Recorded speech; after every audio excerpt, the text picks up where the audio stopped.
इसे मैं फेंक देता हूँ बड़े भैया, आप जाइए। मुनीम जी, जो राम प्रसाद की बेटी की शादी के लिए जेवर देने के लिए कहा था, भिजवा दिया? जी हाँ मालिक। शहर में रहकर यही बदतमीजी और ओछी हरकतें सीखी आपने? अपने से बड़ों का लिहाज करना नहीं आता आपको? किससे कह रहे हो तुम? आपसे कह रहा हूँ। औरत पैदा हुई है तो औरत की तरह रहना सीखिए। मीना, नकुल, तुम अंदर जाओ।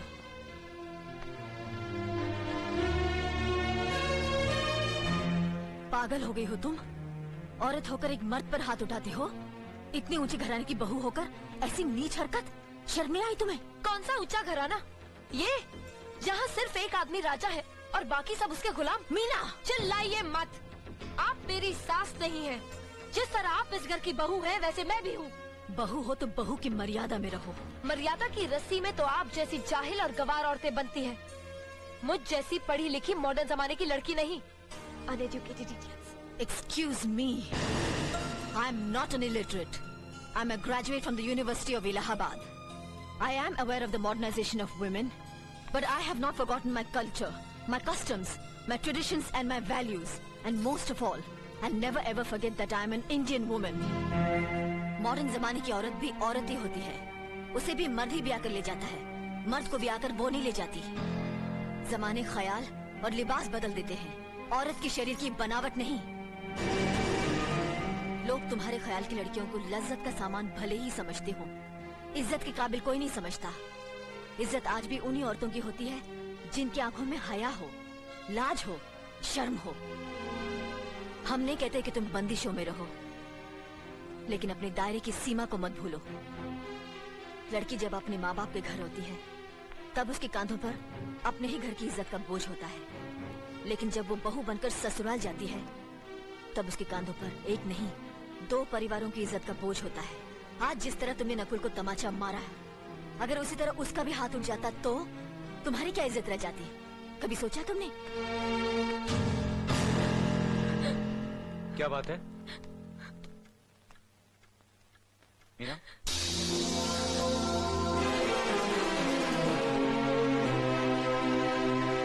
क्या हुआ भाभी?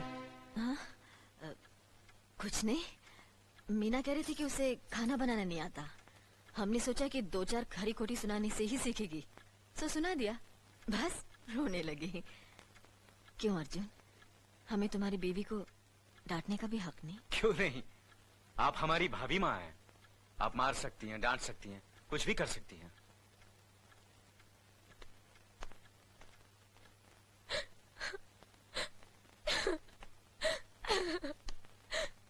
मैंने भूल की जो मैं लोगों के बीच आ गई। मेरी तो इस घर में कोई इज्जत ही नहीं है। जब देखो तो सब मेरी इंसल्ट करते रहते हैं। मैं कब से रो रही हूँ, तुम पूछ भी नहीं रहे हो कि मैं क्यों रो रही हूँ। बेकार हो रही है तो कौन पूछेगा? अच्छा, तो मैं तुम्हारे लिए और इस घर के लिए बेकार हो गई हूँ। अरे बेकार तो तुम हो गए अपने परिवार के बीच में रहकर। मैं कब से बोले जा रही हूँ और तुम हो के सुन ही नहीं रहे हो। इंसान की चीख सुनकर लोग शुभ अशुभ का विचार करते हैं, लेकिन जब मेंढकी को जुकाम होता है उसकी चीख की कोई परवाह नहीं करता। ये मत भूलो कि जब मेंढकी चिल्लाती है तो आंधी और तूफान आते हैं। आंधी और तूफान आएंगे तो उसका नतीजा तुम्हें ही भुगतना पड़ेगा। तो फिर ठीक है, अब मैं तुम्हारे साथ तब भी रहूंगी जब तुम मेरे साथ मेरे डैडी के घर रहोगे।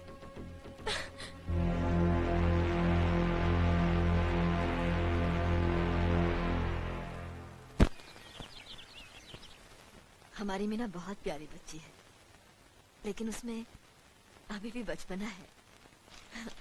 हमारे तौर तरीकों को नहीं जानती है ना, लेकिन आस्ता आस्ता हम उसे सब सिखा देंगे।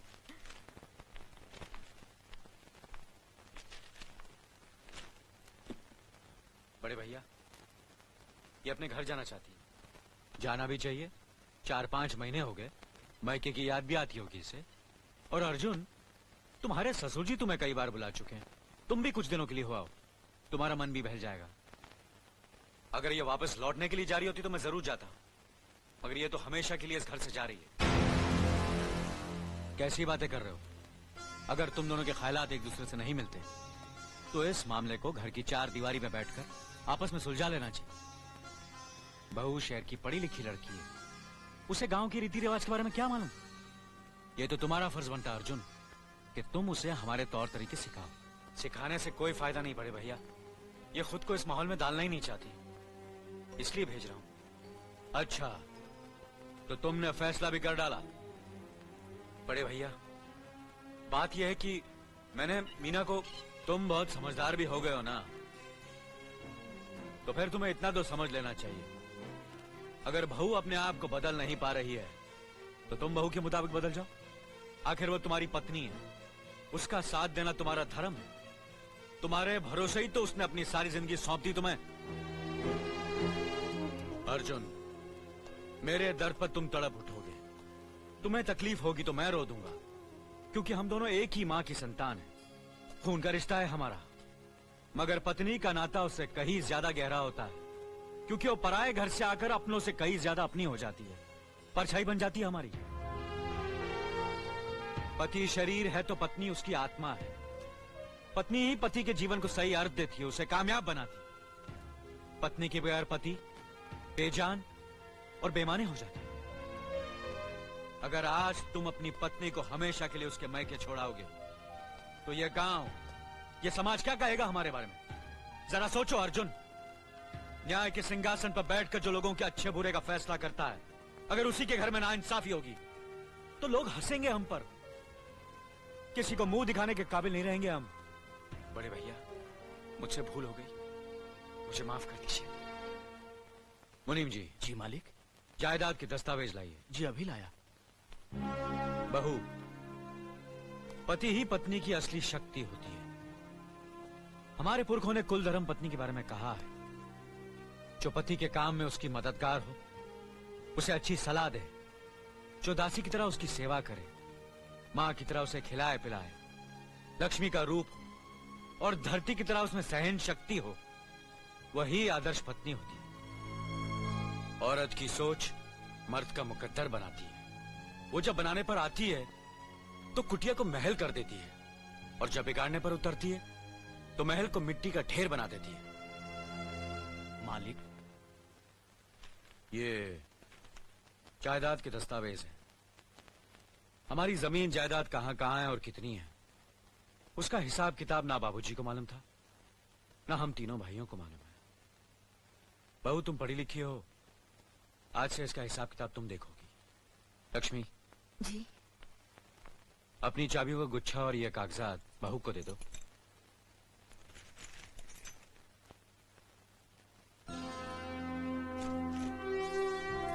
आज से तुम इस घर की मालकिन हो। तुम जहां कहोगी, जिस कागज पर कहोगी, हम तीनों भाई चुपचाप आंख बंद करके दस्तखत कर देंगे। जैसा कहोगी वैसा ही करेंगे। बस एक ही विनती है बहू, हम तीनों भाइयों को अलग करने का ख्याल अपने मन में कभी आने मत देना।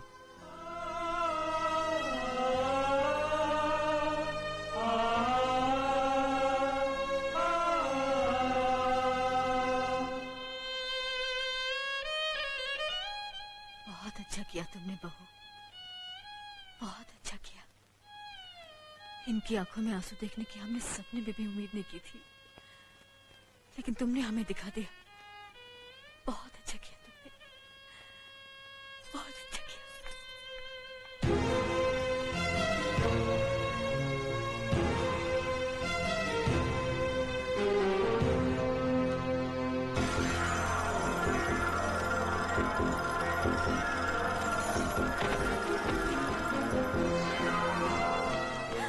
मीना, मीना, क्या हुआ बहू?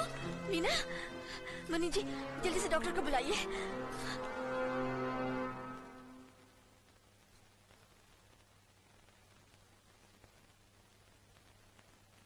घबराने की कोई बात नहीं, ये माँ बनने वाली है।